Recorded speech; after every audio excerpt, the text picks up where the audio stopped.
중국 전기차에 대해서는 그거에 대한 내용이 레포트에도 전혀 없고 국내 증권사에서도 아무도 커버를 하는 데가 없더라고요. 그래서 중국 증권사 애널리스트가 와서 그 IR을 할 때도 제가 이 질문을 들었는데 그 자동차 섹터 애널조차도 생산대로 다 되는 대로 다 판매가 된다 이렇게 얘기를 하는 거예요. 그래서 이 노이즈는 당분간 있을 것 같고요. 제가 개별 종목을 앞으로 소개를 드릴 텐데 제가 이제 괜찮게 보는 종목은 딱 2개밖에 없고 가장 좋은 종목은 중국 시장에서 올해는 전기차 시장이 굉장히 중요한 한 해거든요. 그래서 이제 조금 더 업데이트를 드리자면 이번에 이제 CATL이 심천에 상장은 돼 있지만 저희 외국인은 매매가 불가한 종목이고 이번에 홍콩이 상장이 됐는데 글로벌로 전 세계에서 IP 규모 중에서 최대 규모입니다. 6조 4천억의 조달을 성공을 했고 첫째 날, 둘째 날 주가가 다 퍼포먼스를 좋게 보여줬습니다. 그 다음에 이제 BYD 같은 경우에도 실적 발표가 나온 후에 이제 신고가까지 가고 BYD 같은 경우도 지금 판매량이 올해 얘네가 지금 550만 대 생각을 하고 있고 해외 판매량은 지금 80만 대까지 보고 있어요. 근데 BY도 올해부터 이제 헝가리 공장이나 다른 공장에서 이제 가동이 들어가면서 유럽을 드라이브를 걸 건데 이게 이제 유럽 판매량이거든. 얘네들의 분기별로 실적을 보시면. 그래서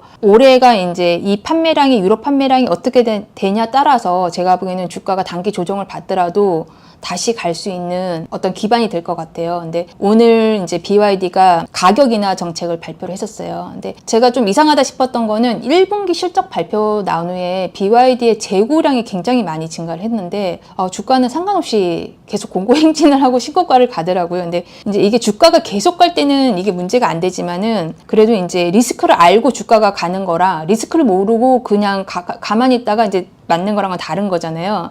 근데 이제 오늘 이제 그게 부각이 되긴 했어요. 근데 가격 할인을 지금 시작한 것도 아니고 이미 4월 초부터 가격 할인을 시작을 했어요. 근데 이제 총 3번에 걸쳐서 할인을 했고 아마 15%에서 30%까지 맥시멈 할인이 됐는데 1월 달 말 재고가 작년이 32만 대인가 아마 그럴 거예요. 근데 올해 1월 말 재고가 80만 대가 넘었어요. 그러니까 거의 1.5배에 좀 못 미치는 재고가 증가가 된 거죠. 그리고 두 번째는 제가 중국의 전기차가 좀 이상하다고 얘기를 자꾸 제 채널에서 얘기 드리는 게 그러니까 생산량하고 판매량하고 차이가 5%밖에 없는 거예요. 그러니까 재고 딜러가 파악이 안 된다는 거거든요. 이 얘기는. 그러기가 상식적으로 쉽지는 않잖아요. 저희도 이제 현대차가 재고를 발표는 하진 않지만은 딜러들이 갖고 있는 거 소매랑 도매 쪽에서 크로스로 체크를 해서 이걸 파악을 하고 있는데 중국 전기차에 대해서는 그거에 대한 내용이 레포트에도 전혀 없고 국내 증권사에서도 아무도 커버를 하는 데가 없더라고요. 그래서 중국 증권사 애널리스트가 와서 그 IR을 할 때도 제가 이 질문을 들었는데 그 자동차 섹터 애널조차도 생산대로 다 되는 대로 다 판매가 된다 이렇게 얘기를 하는 거예요. 그래서 그게 주가는 가고는 있지만 굉장히 저한테는 의구심이 남은 부분이었거든요. 근데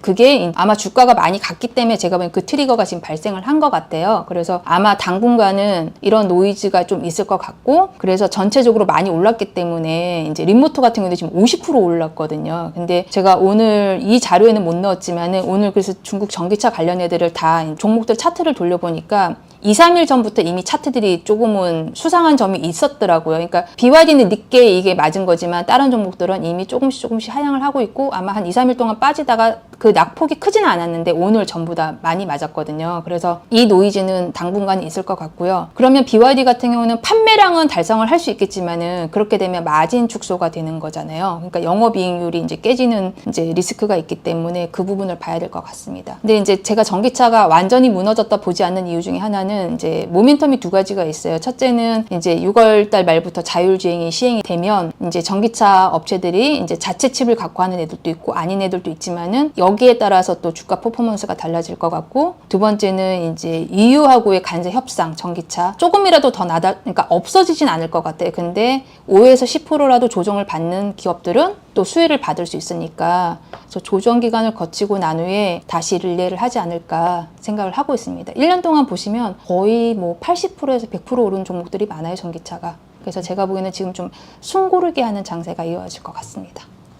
제가 방산주를 좋게 보는 거는 이제 예상치도 못한 데서 이제 이게 터진 건데요. T 국가하고의 이제 문제가 불거지게 되면 중국은 90%가 자기네들이 자급자족을 하다 보니까 수혜를 받지 않을까라는 게 저의 포인트였는데 갑자기 이제 인도하고 파키스탄 전쟁이 나면서 이제 중국 방산주가 움직이기 시작했는데 오른 종목들은 많이 오르더라고요. 방산주에 대해서 섹터에 대해서 산업 전반적인 거를 지금 공부를 하면서 제가 이제 느낀 게 인도하고 파키스탄 파키스탄은 영원히 하회할 수 없는 국가다 보니까 향후에 이것도 계속 모멘텀이 될 수 있겠다는 생각이 들더라고요. 근데 방산주 섹터를 공부하면서 더 와닿더라고요. 그래서 중국 방산주에 대해서 좀 산업 전반적인 거에서 설명을 드리고, 방산주 종목이 굉장히 많아요. 중국의 방산주는 어떠한 강점을 가지고 있고 미국, 한국하고 대비해서 어떠한 부분이 부각될 수 있는지를 이제 보시면 아마 도움이 될 것 같아서 이제 준비를 했습니다. 중국에서 방산 무기를 가장 많이 수출하는 품목을 봤더니 전투기하고 드론이더라고요. 중국에서 무기 수출을 하는데 사갈 수 있는 나라가 많지는 않잖아요. 파키스탄으로 수출을 중국이 63%를 하더라고요. 그래서 제가 이걸 보면서 왜 파키스탄 전쟁 때문에 중국의 방산주들이 그렇게 움직였는지가 좀 공감이 가더라고요. 아시다시피 글로벌 시장의 거의 70% 드론 시장은 중국이 가지고 있습니다. 중국에서 이 드론을 군사용 목적으로 수출하는 거는 제재가 되어 있어요. 이거는 미국에서도 명시를 했기 때문에 얘네는 전혀 하지 않는다고 다장은 이미 얘기를 했고요. 그 다장 같은 경우에는 상업용, 소비자용 이런 데서는 지금 70% 정도를 차지하고 있습니다. 이쪽 분야 같은 경우는 지금 미국 기업들하고 뭐 프로젝트 진행하는 것도 있고요. 드론 관련 기업 중에서 다장은 지금 비상장이고요. 상장 계획도 없고요. 미국에 상장돼 있는 이양이 있습니다. 이제 이 회사가 한국 기업들이 굉장히 이제 한국 투자자들이 좋아하는 기업 중에 하나이기도 하는데요. 이제 UAM 관련해서 드론 택시 상용화를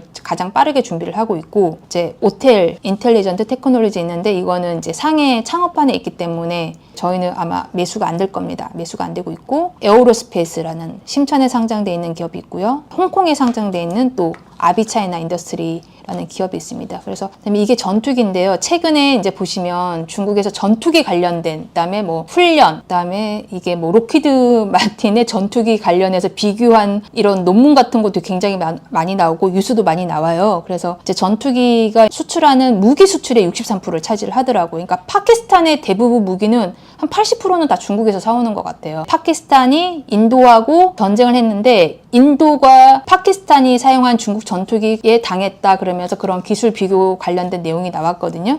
저희한테 중요한 거는 개별 종목이잖아요. 맞습니다. 저도 이제 산업 섹터를 공부하다 보니까 방산주는 개별 종목이 정말 쉽지는 않겠다는 생각이 좀 들었어요. 그래서 방산 ETF를 알아봤는데 거의 없는 걸로 보시면 될 것 같고, 제가 개별 종목을 앞으로 소개를 드릴 텐데 조금 많은데 제가 이제 괜찮게 보는 종목은 딱 2개밖에 없고 나머지는 이제 이런 리스트가 있다는 것만 참고를 하시면 될 것 같아요. 이제 가장 좋은 종목은 이 CAIG라는 이제 아까 전투기 십시 생산하는 업체거든요. 아쉽게도 저희는 거래를 못해요. 근데 시총이 한 510억 위안 정도 되는데 이게 가장 주가가 많이 움직였어요. 가장 안정적으로. 그러니까 테마성으로 움직이는 소형주 말고 이게 거의 50% 올랐거든요. 그 J10 시리즈랑 J20 스텔스 전투기, 그 다음에 FC, 그러니까 전투기 전문적으로 하는 이제 기업인 거죠. 그러니까 전투기 수출하면서 이 미사일하고 같이 이제 사용을 했을 때 더 시너지 효과가 냈고, 이걸 세트로 많이 이제 사간다 그랬잖아요. 그래서 PL-15 미사일 부품 업체들도 제가 봤는데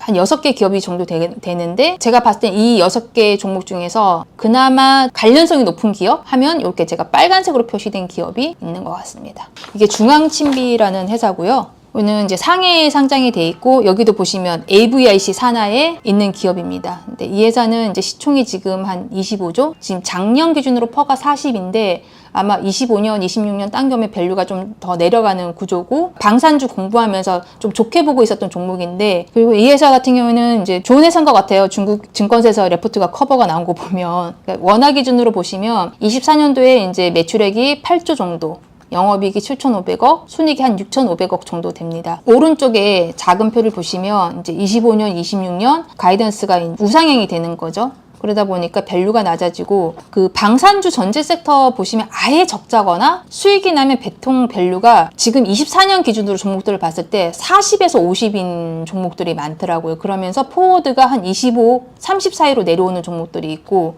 이 회사도 이제 거기에 부합되는 회사 중에 하나입니다. 근데 중앙침비 주가를 보시면 20년, 21년도 때 이제 한번 올랐는데, 이때는 중국 전체적으로 방산주들이 다 조금씩은 움직였어요. 왜 그랬냐면 이때 방산주 관련된 예산이 증가되는 걸 발표를 하면서 관련된 종목이 움직였고 24년도에 얘네도 이제 주가가 움직였던 게 파키스탄 수출 관련 그리고 최근에 그래서 이렇게 움직였습니다. 근데 이 회사가 원래는 한국 전쟁 때 항공기 수리 담당하면서 시작을 했다 그러더라고요. 이제 생산 모델 같은 경우는 얘네는 이제 아까 J-12가 파키스탄에서 실전에 운영이 되면서 핫해졌다 그랬잖아요. 근데 얘는 그건 아니고 J 관련된 시리즈고 중국에서는 5세대 스텔스 전투기로 보고 있고 항공모함에 배치를 할 거라고 얘기를 하더라고요. 그래서 J 관련 시리즈를 하고 있는 회사고 또 파키스탄이 이제 J 시리즈도 작년에 이제 40대 도입을 하겠다 발표를 했고 훈련 중이고 있습니다. 그다음에 이집트 그 외 국가들도 지금 이제 테스트 중에 있고 향후에 수출 대상 리스트에 올라가 있는 전투기 중에 하나입니다. 이 회사가 그나마 제가 이제 섹터 내에서 봤을 때